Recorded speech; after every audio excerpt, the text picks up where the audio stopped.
Hey guys, it's Sandy from Sandy's Organized Chaos, and today I just wanted to show you how I do a ombre with chunky glitter. A chunky ombre is something that I sell all the time in my shop, and all of my customers just love it. Today I will be using a big seller in my shop, which is a white and teal. This is it right here. Everybody just loves this tumbler.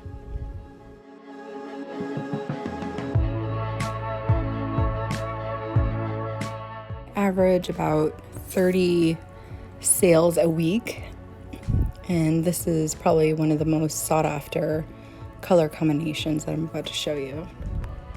My hog tumbler is prepped, and the customer requested a 20-ounce modern curve for this particular design. The glitters that I use for my teal and white ombre are Mr. Nola's Belle Chase for the teal, and West Bank and Snowball, a 50-50 mix for the white. My epoxy is already mixed, and I just let it sit for just a little bit. I use Alumilite Clear Cast for my epoxy. I'm just going to take my epoxy and I'm going to do a thin stripe along the front.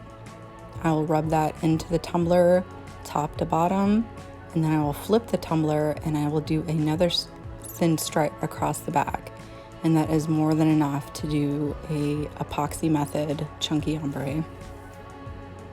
I use this method because it makes the chunky glitter lay completely flat when you go to apply it to the tumbler.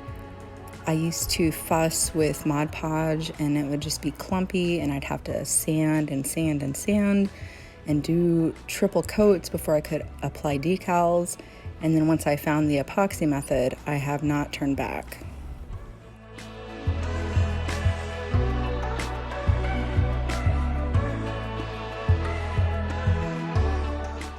Now I'm going to take my top color, which is a fine glitter, and I'm going to make a stripe around the center of the tumbler, right where the curve ends at the base of the tumbler there. And I'm going to work my way up and down the tumbler. I don't do a very thick layer this round. I just kind of do a loose layer just to kind of fill in the white. And then I will move on to the chunky glitter on the bottom.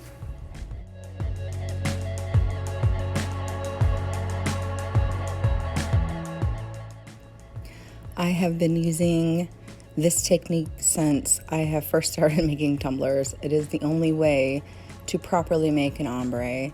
You want to hold your tumbler at a 45-degree angle. You want to hit that bottom, make sure you don't see any more white, and then stop. And then you want to make sure that you keep just moving up the bottom of that tumbler with the chunky glitter. You just keep holding it at that 45-degree angle and just work your way up until you get to that line that you made with your fine glitter.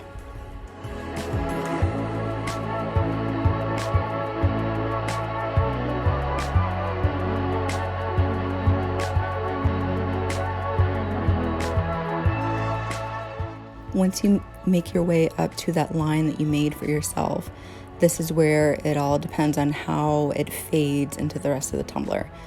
If you just pinch it closely and not sprinkle too much, it'll make just a slight fade. If you kind of hold it with a little bit more glitter in your hand, then it will make the fade go up a little bit further. Once you're done with that angle, you want to flip the tumbler the opposite direction, bottom down at another 45-degree angle. Take more of that glitter and just keep on sprinkling it around where the chunky meets the fine glitter, and you will see that ombre take effect. No harsh lines, and a beautiful ombre is what you are left with.